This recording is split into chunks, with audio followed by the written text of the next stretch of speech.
Well, ladies and gentlemen, welcome to the Entrepreneurial Mindset. And the question, how do I evaluate ideas and how do I get from an idea to an opportunity? Having an idea is only the first step. And if you look at the two examples you do have out here, they sound like interesting ideas, don't they? If you look at the left side, HelloFresh, and HelloFresh is delivering ingredients to your home that you're able to cook freshly. And yeah, I think it's a nice idea, especially for people who cannot cook, for people who do not want to buy the bulk sizes of ingredients, just the ones, and try certain recipes and try new recipes and so on. So this company is really en vogue today, and people are actually using that. On the other hand, if you look at those scooters here, they also came up just a couple years ago, and maybe only months ago in your respective city, and are able to do the last mile, are able to work on public transportation or transportation in dense cities. Is this a good idea? Well, actually, those two are in the market. And the main question is, how do I get from, if I have this kind of idea, to the question if this is an opportunity worth starting my own business? Let's look at the process. And I like the structuring of Jeffrey Timmons, who did it like this and said, okay, the first step of an entrepreneur is always to have an open mind and to go through the world in a creative mode, so to say. And we talked about the openness, we talked about the question of looking at problems everyone faces, trying to identify those problems, maybe looking at societal or external changes too.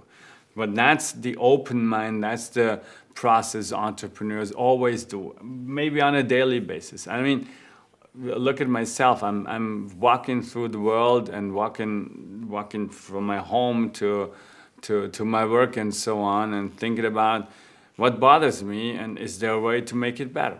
And this is how companies came up. Actually, many of those companies I founded or co-founded actually came up by chance because something bothered us or bothered me, or we had a problem statement. We just heard something a friend had, and we were looking for a new solution for that.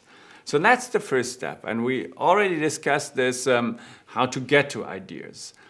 However, if you do have an idea, this is where you are right now, there is the next step necessary. And this next step is the short evaluation.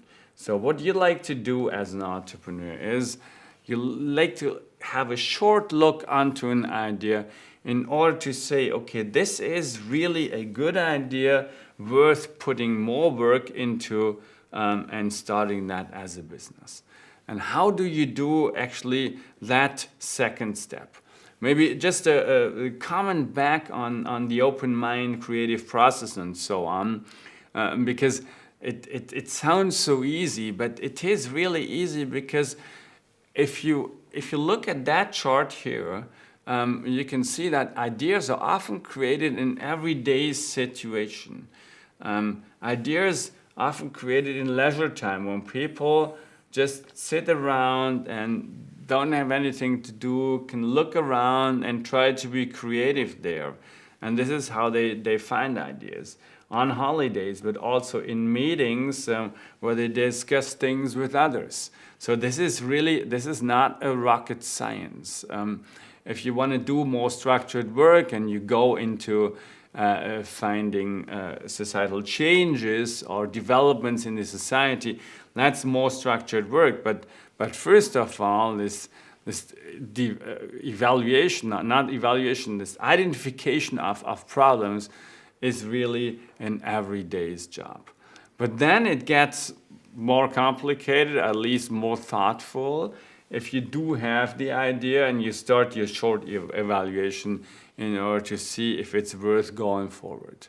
And there's like many questions people could ask, entrepreneurs could ask, testing a quality of an idea. So there's a source saying I can distinguish a good from a bad idea by asking, is it different or better? Does it deliver value? Is it doable? Has an acceptable cost-benefit ratio? Actually, I do like a lot more what Jeffrey Timmons also published in his book on venture creation, because he says you have to ask 3 questions. And the first question, is there a problem? Remember, Vineyard Koshlev is no problem, there's no company. So is there a problem? Secondly, is there a customer you can reach? And thirdly, is there a willingness to pay for your service? And if you ask those 3 questions, you'll be a lot closer to having found a good idea.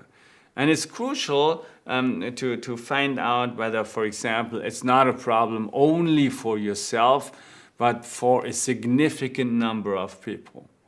It's crucial to see that you can really face the customer, you can really tackle the customer, and it's not someone else who owns the value chain. And it's also crucial at least to understand that there is some willingness to pay on your market. And for example, it has been in the internet for years that there's no willingness. Still, there's not a really big willingness to pay for content in the internet. So there's those companies like the journals having a hard time to convert people into reading their site and paying for the content, for the additional content, like premium users on the site. So these 3 questions, from my point of view, make a lot of sense, and I'd like to follow up with Jeffrey Timmons' idea and try to find examples how to work with these 3 questions. Let's start with Amazon's Fire Phone. Amazon's Fire Phone is a 3D face scan in a smartphone a good idea? So the smartphone offers 3D face scanning technology. And the question is this a good idea or not? And if you look at the problem, what is the problem statement there? Is it really likely that a 3D scan is regarded as a value? Or is it rather a gadget, a nice-to-have thing?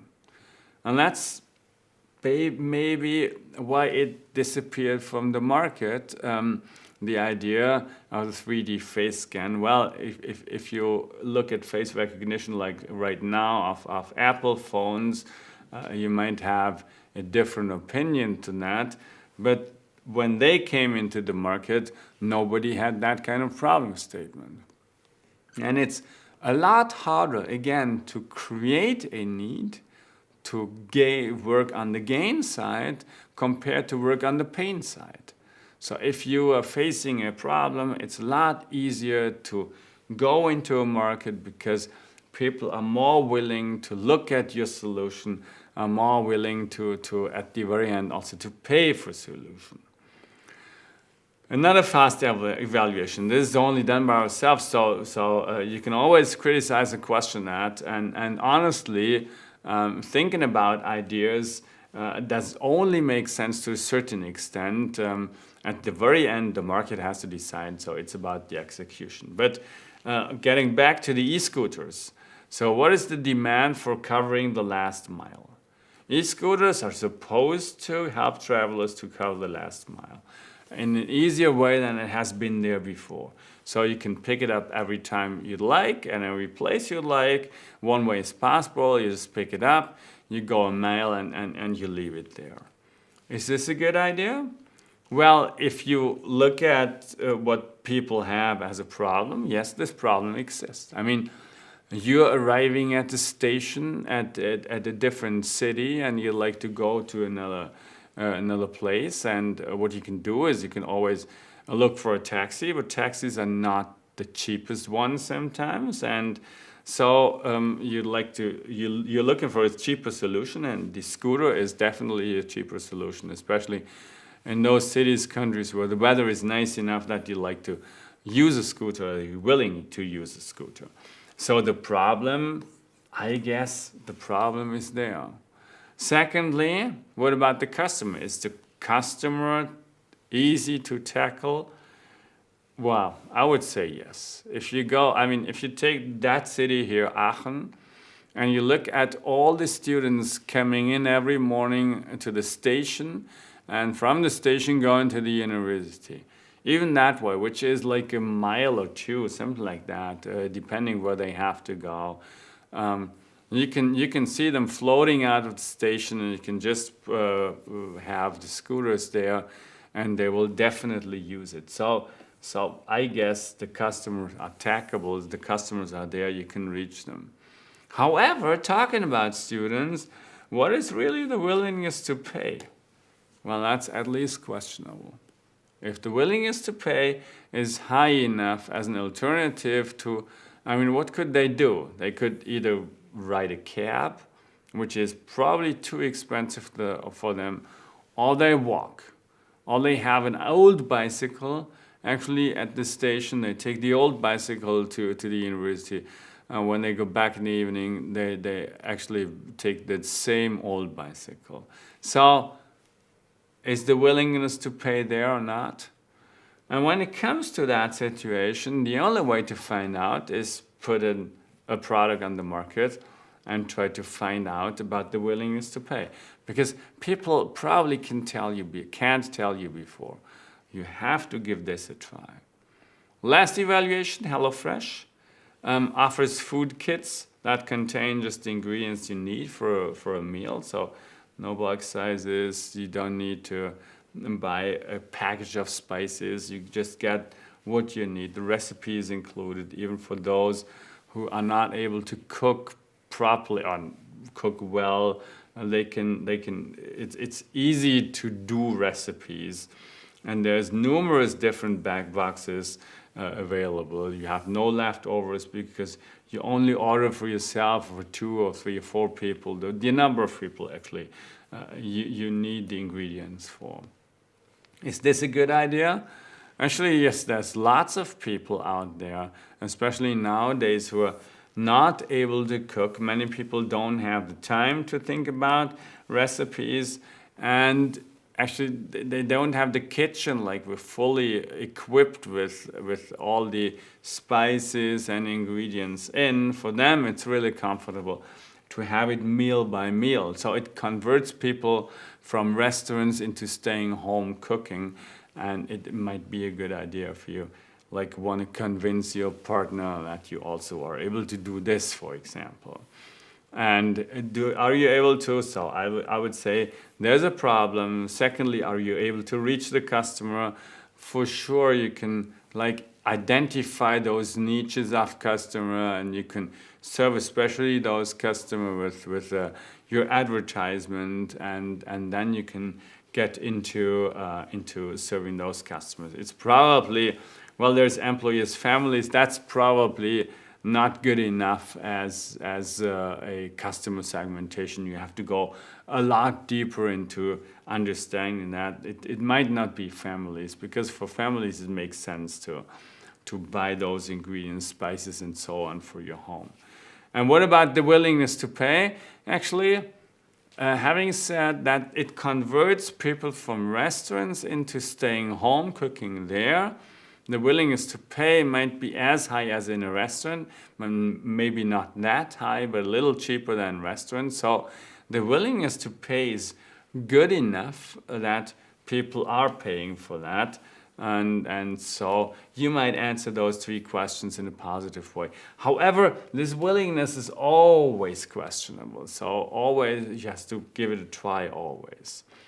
Which tells you this is really an easy way, this kind of short evaluation, in order to get to the point that you say, okay, that might sound like a real good idea. Even the scooters sound like a real good idea. So does it make sense to put some more structured work into that in order to really find out whether it's an opportunity to change my life, to be an entrepreneur, to start my own business?